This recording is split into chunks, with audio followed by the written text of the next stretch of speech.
बच्चों अपन पढ़ रहे हैं बौद्ध काल में भारत की आर्थिक स्थिति। और इस अध्याय के अंतर्गत अपन आज पढ़ेंगे बौद्ध काल के नगर और ग्राम। तो बौद्ध कालीन भारत में नागरिक जीवन का समुचित विकास हो चुका था। यद्यपि जनता का अधिकांश भाग गांवों में निवास करता था, तथापि अनेक छोटे बड़े नगर इस काल में विकसित हो चुके थे।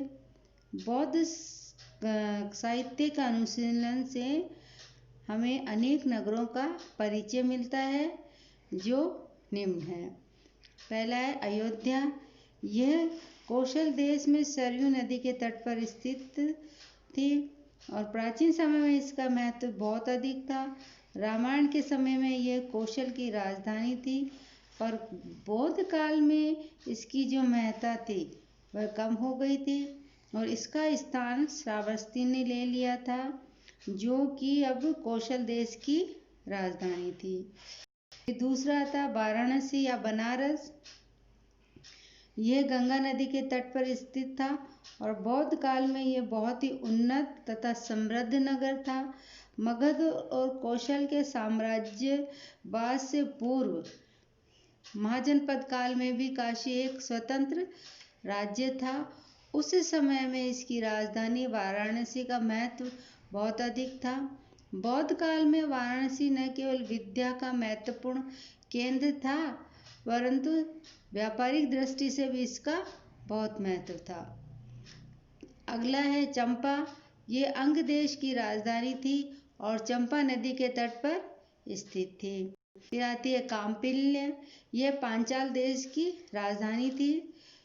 फिर कौशाम्बी। यह वत्स वंश राज्य की राजधानी थी। यह यमुना नदी के तट पर स्थित थी। फिर आता है मथुरा या मधुरा। यह सूरसेन देश की राजधानी थी और यमुना के तट पर स्थित थी। यमुना के तट पर विद्यमान मथुरा के अतिरिक्त दो अन्य मदुराएं भी उस काल में विद्यमान थी। मिथिला। यह विदेह देश की राजधानी थी या राज्य की राजधानी थी और बौद्ध साहित्य में इसका विस्तार 50 मीलों में लिखा गया है। राजगृह। यह बौद्ध काल में मगध की राजधानी थी। महात्मा बुद्ध के समय यह अत्यंत समृद्ध और उन्नत नगर था। साम्राज्यवाद के संघर्ष में मगध को असाधारण सफलता प्राप्त हो रही थी, अतः यह सर्वथा स्वाभाविक था कि उसकी राजधानी राजगृह भी विशेष रूप से उन्नति को प्राप्त हो रही थी। शिशुनाग वंश के शासनकाल में ही राजगृह के स्थान पर पाटलिपुत्र को मगध की राजधानी बनाया गया था। उसके बाद से राजगृह का पतन हो गया और एक सामान्य नगर ही रह गया। राजगृह के प्राचीन दुर्गों की दीवारों के अवशेष वर्तमान समय में भी उपलब्ध है।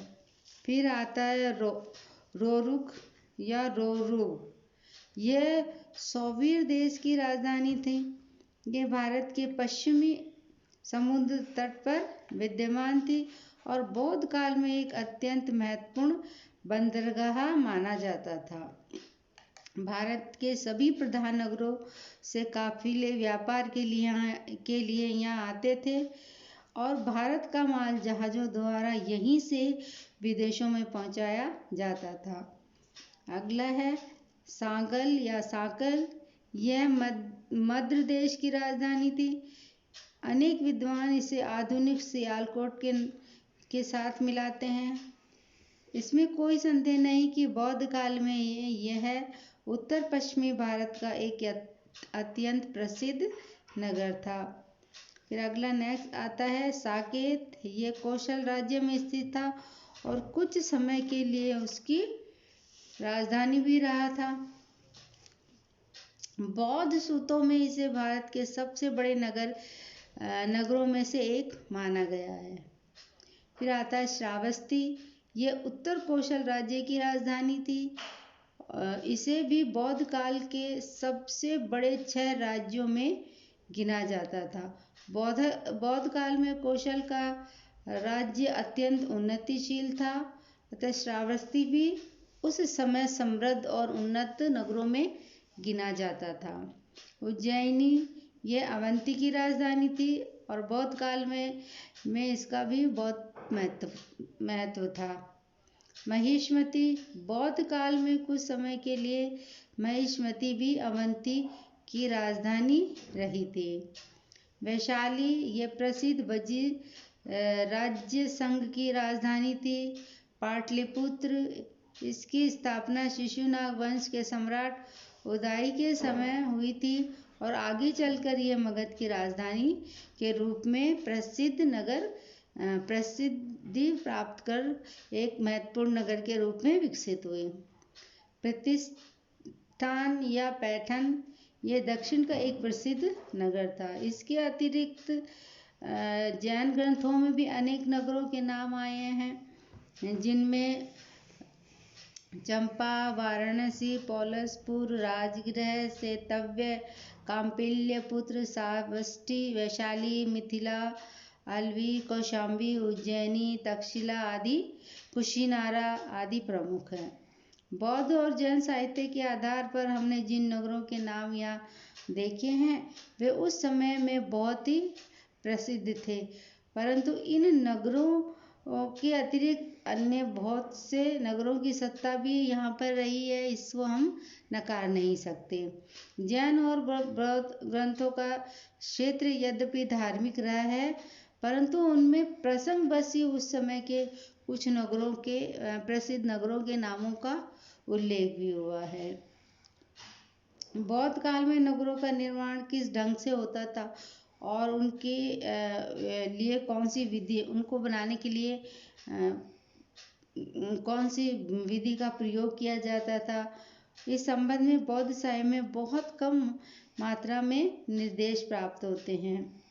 लेकिन रीज डेविस ने अपनी पुस्तक बुद्धिस्ट इंडिया में बौद्ध साहित्य के आधार पर इस विषय पर कुछ प्रकाश डाला है, जिसके अनुसार उस समय के जो नगर थे प्राय दुर्ग रूप में बनाए जाते थे। नगरों के चारों ओर और प्राकार होता था। दुर्ग में राजप्रसाद, राज्य संबंधी इमारतें, बाजार तथा प्रमुख मनुष्यों के निवास स्थान रहते थे।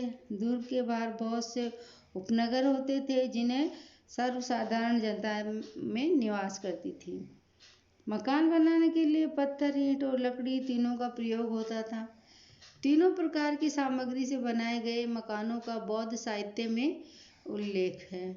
मकान बनाने वाले राज्यों की कला इस काल में पर्याप्त उन्नति कर चुकी थी।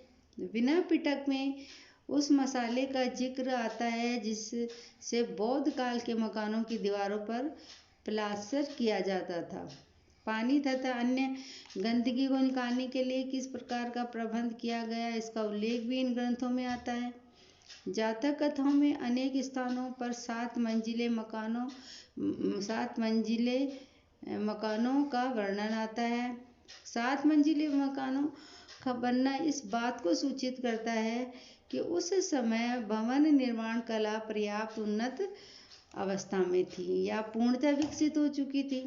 बौद्ध काल में स्नानशालाओं का भी विशेष महत्व था। अनेक प्रकार के स्नानशालाओं का वर्णन बौद्ध ग्रंथों में आता है, पर सर्वसाधारण जनता के लिए जो सर्वसाधारण जो जनता थी इन प्रसादों या स्नानशालाओं का उपयोग नहीं कर सकती थी।